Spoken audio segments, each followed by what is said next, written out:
As you can imagine, yeah, they are not only rocked, they are irate about this decision that will kill their industry by October of next year. Proponents of this law, however, say that it makes a more just system for deciding who gets released from jail before their trial even begins. Now, under the current law, the bail bond system will be replaced by a system that decides how much of a risk an inmate poses to society before releasing them from jail.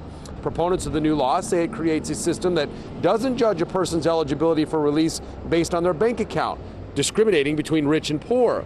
It's now up to local jurisdictions to come up with their own system of evaluating a person before deciding whether or not to release them on a promise that they will show up for their court date.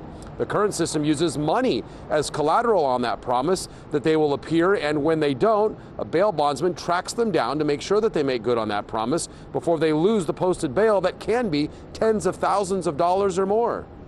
What it's basically saying is that justice should not be based on your ability or inability to post a bail.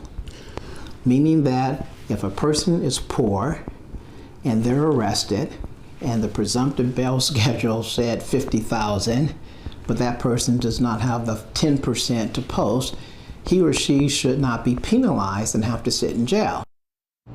And that is the concern with this new agency that is yet to be designed, deciding whether or not who will get released. Well, if they decide you stay in jail, there's no option for you to get out. There's no bail that you can post to get out of jail, and some have a concern with that, saying it gives too much power to decide who sits in jail when all along you are presumed innocent until proven guilty. Live here in downtown Sacramento, Brian Hickey, KCRA 3 News.